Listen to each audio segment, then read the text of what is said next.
The clock on the wall ticked past midnight, each second echoing in the silence of my old wooden house. The living room smelled faintly of chamomile tea and the dust of books that had been sitting untouched for years. Outside, the wind rustled against the shutters, and a dog barked somewhere far in the neighborhood. My 5-year-old granddaughter sat curled up on the worn-out sofa, her tiny legs tucked beneath her nightgown. The dim yellow light from the lamp cast long shadows across her face. She looked too small, too fragile, yet her eyes carried something far heavier than a child should ever bear. She leaned closer to me, so close that I could feel the warmth of her breath on my wrinkled cheek. Her voice was no louder than a feather brushing against glass when she whispered, "Grandma, Mommy said I shouldn't tell you what I saw at home. She said it's a secret, but..." Her little fingers clutched the fabric of my sleeve. They trembled, not from the cold but from fear. I froze, my heart skipped, then pounded like a drum in my chest. Secrets in children's voices are never simple, never harmless. I had raised 3 children of my own, and I knew the weight of that tone. Something had carved itself into her memory, something too dark for bedtime stories. I bent down, pressing my ear closer. "What did you see, sweetheart?" I asked softly, trying not to frighten her. Her eyes darted toward the window as if afraid the night itself might hear her confession. Then,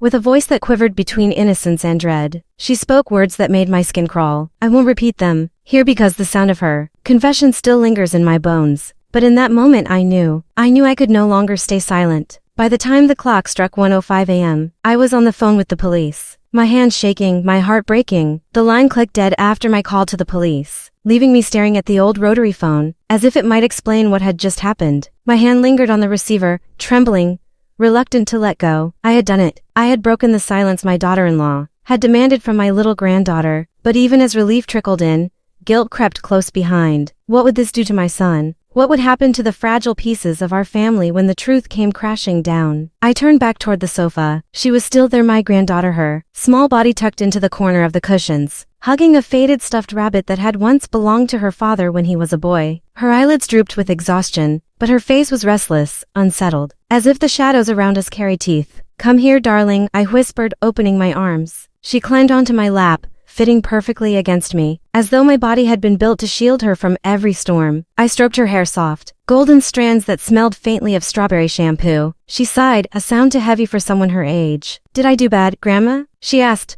her voice almost swallowed by the ticking clock. My throat tightened. I wanted to tell her no, that she had done the bravest thing any child could do, but I also knew the price of truth. The way it could unravel lives and stitch scars into souls. "No, sweetheart," I said, pressing my lips against her temple. "You did good. You did the right thing. Sometimes secrets are dangerous, and when they are, we must tell someone we trust." She nodded slowly, though I could see confusion clouding her young eyes. She didn't understand the full weight of what she had carried into my house tonight. And God help me, I wished she never had to. The silence between us grew thick. My mind churned with memories of my daughter-in-law, smiles at family dinners, polite laughter, the careful way she always kept her distance from me as though she feared I might see through her. There had always been something guarded about her, something I couldn't put into words. But now the pieces rearranged themselves into a picture I could no longer ignore. I kissed my granddaughter's forehead, then gently laid her down on the couch, tucking a quilt around her small frame. As she drifted into uneasy dreams, I sat in the dark, staring at the shadowed walls of my home. Every creak of the floorboards, every whisper of wind outside felt heavier than before, as if the house itself understood the burden that now rested within it. For the first time in years I prayed, not for myself but for her, for the little girl who should never have been forced to carry such knowledge. And as the night deepened, I knew this was only the beginning.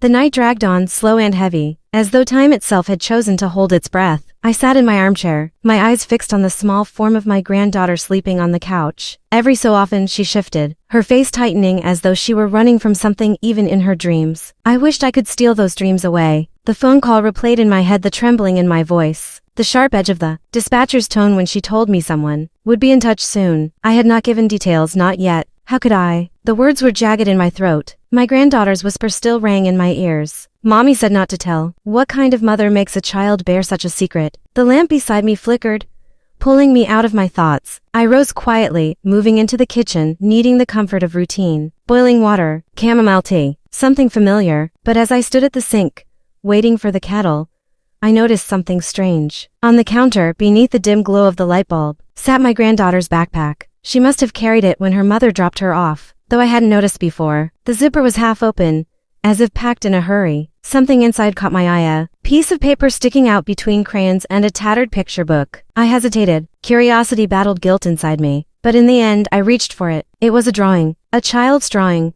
made with uneven crayon strokes on lined paper. At first glance, it seemed innocent, a house, a sun in the corner, stick figure people. But the more I looked, the more the details twisted my stomach. The house was colored almost entirely in black. The windows were scribbled over so darkly that the paper had torn. And in the center of the drawing, inside the house, was a figure large looming, its face erased by jagged red marks. Beside it stood a smaller figure, a child. Her eyes were round circles of blue, wide with fear. I clutched the paper, my breath unsteady. Behind me, a small voice broke the silence. "Grandma." I turned. She was awake, her hair messy, her eyes blinking against the dim light. She rubbed her fists against her cheeks. "Why are you looking in my bag?" she asked softly. I froze. The drawing shook slightly in my hand. I just saw this sticking out, sweetheart. Did you draw this?" She nodded slowly, hesitating, as though worried she'd already said too much. My heart ached. "Who's this?" I asked carefully, pointing to the large figure in the house. She stared at it, her lip trembling, and for a long moment I thought she wouldn't answer. But then, in the faintest whisper, she said, "Mommy's friend." The words sent a chill straight through me. Before I could ask more,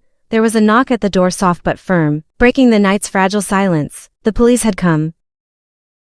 The knock came again, sharper this time, rattling the frame of my old wooden door. My chest tightened. It was one thing to make the call. It was another to face the weight of it in flesh and blood. I tucked the drawing back into the backpack, not wanting my granddaughter to feel exposed, and pulled the quilt tighter around her shoulders. "Stay here, darling," I whispered, brushing her hair back. "I'll be right back." The hallway seemed longer than usual, each step echoing against the silence of the house. My hand hesitated on the brass knob before finally turning it. Two figures stood on the porch, outlined by the glow of the street lamp. One was a tall man in uniform, his cap tucked under his arm, his expression calm but alert. Beside him was a woman in plain clothes, dark jacket, sharp eyes, hair pulled back tight. A detective, I realized instantly. "Mrs. Carter," the man asked softly. "Yes," I managed, my voice thinner than I liked. "I'm Officer Daniels. This is Detective Monroe. You placed a call tonight." I nodded, stepping aside to let them in. The night air slipped in with them, cool and unsettling. Detective Monroe scanned the room quickly, her gaze sharp, assessing. When her eyes landed on my granddaughter curled up on the couch, I saw the faintest flicker of something soften in her expression, concern, maybe or pity. "Why don't we talk in the kitchen?" she suggested gently. I led them in, my knees weak, my hands twisting at the hem of my sweater. The kettle had finished whistling earlier, but I'd forgotten it, so the air still carried the faint smell of overboiled water. "Tell us why you called," Monroe said, her voice steady but kind. I opened my mouth, but nothing came out at first. The words clung to my throat, jagged and heavy. My granddaughter's whisper replayed in my mind. "Mommy said not to tell, but..." Finally, I forced it out. "It's my granddaughter. She told me something tonight. Something she saw at home, and I don't know what to do, except call you." Monroe leaned forward slightly, her hands folded on the table. "What exactly did she say?" I swallowed hard. My fingers tightened around the edge of the table. "She said her mother told her not to tell me, but she did. And it frightened me. She said there's someone her mother calls a friend, someone she shouldn't have seen." The detective's eyes sharpened. "A friend? Did she say a name?" I shook my head. "No, just that, and..." My voice faltered. "She drew something. A picture, it's..." "May I see it?" Monroe asked gently. My chest squeezed. I thought of my granddaughter's trembling face, the fear in her voice. But I nodded, rising slowly. I fetched the backpack and carefully pulled out the drawing, smoothing the crumpled paper before laying it on the table. Long after the officers left that night with promises to return in the morning, promises to keep my granddaughter safe, I sat alone in the kitchen, the drawing still lying on the table like a silent accusation. The house was quiet now. My granddaughter had finally fallen into a deep sleep, the kind of sleep children deserve but rarely get when shadows haunt their homes. I stayed awake, staring at the faint scratches on the wood of my table, letting memory wash over me. My daughter-in-law's face came to me first, Claire, the first time my son introduced her. I remember feeling a knot tighten in my stomach. It wasn't dislike, not exactly. She was polite, well-dressed, her smile wide enough to fool most people, but behind her eyes, there was something I could never quite name, a guardedness, a wall. I told myself I was being unfair, protective of my only son, unwilling to let another woman claim his loyalty. Mothers can be foolish that way. But as the years went on, I saw things. Small things. The way she kept her distance at family gatherings, always finding excuses to leave early. The way she looked at me sometimes like she expected me to pry open her secrets. And then there were the fights. I never meant to overhear them. But when you live close and the windows are open on summer nights, voices travel. My son's voice raised, desperate. Hers sharp, cutting, sometimes cold enough to silence him completely. Still he married her. Still they built a life. And when their daughter came along, I prayed things might change, that a child might soften whatever sharp edges existed between them. But children, I've learned, don't erase darkness. Sometimes they only make it harder to hide. The kettle on the stove popped faintly, bringing me back. I rubbed my temples, fighting the ache building behind my eyes. Why hadn't I seen more? Why hadn't I asked more questions when my son's smile grew thinner? When the visits grew fewer, had I convinced myself it was just the way families drift? Or had I been too afraid to know the truth? I rose and drifted into the living room. My granddaughter lay curled on the couch, her small hand clutching the stuffed rabbit like it was her lifeline. I knelt beside her, brushing a stray hair from her forehead. She stirred slightly, her lips parting in a soft murmur. "Grandma, don't let him." Her words trailed off into sleep, but they cut through me like glass. "Don't let who?" My hands trembled as I pulled the quilt higher around her. I wanted to believe she was simply dreaming, but the drawing in the kitchen told me otherwise. Dreams don't leave evidence on paper. Morning crept into the house slowly, the pale light slipping through the blinds like reluctant truth. I hadn't slept at all. My eyes were gritty, my body stiff from the armchair, but my mind refused to rest. Every tick of the clock carried the same question.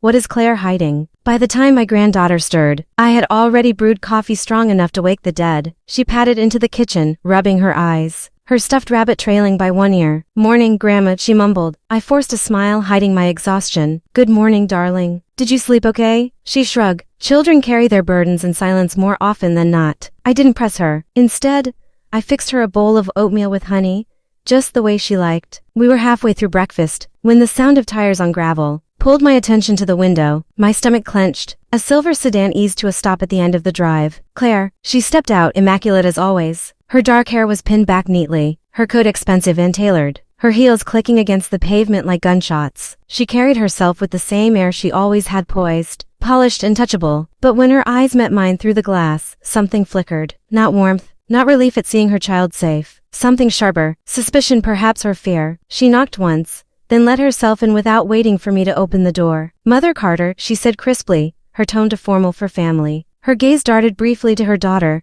then back to me. "I trust everything was fine last night." My granddaughter shrank slightly in her chair, her spoon clinking nervously against the bowl. "Yes," I replied, my voice steady though my heart hammered. She was fine. Claire's eyes narrowed just slightly, like a cat assessing a threat. She set her purse on the counter, her movements precise, rehearsed. I watched her carefully. Every gesture seemed controlled, as though she were aware of being observed. Even the smile she forced toward her daughter felt painted on. "Sweetheart," Claire said, kneeling beside the child. "Mommy missed you." But my granddaughter didn't leap into her arms. She didn't smile back. Instead, she clutched her rabbit tighter and glanced nervously at me. The silence stretched until Claire stood again, smoothing the crease of her coat. Her eyes locked on mine, cold and deliberate. "You look tired," she remarked. "Late night." My breath caught. Did she know I had called the police? Did she sense the drawing tucked away in my kitchen drawer? The truth already unraveling? I chose my words carefully. Some nights are heavier than others. For the briefest second, her mask cracked. A flicker of annoyance, or was it fear, passed across her face before she quickly smoothed it over. Next part coming soon.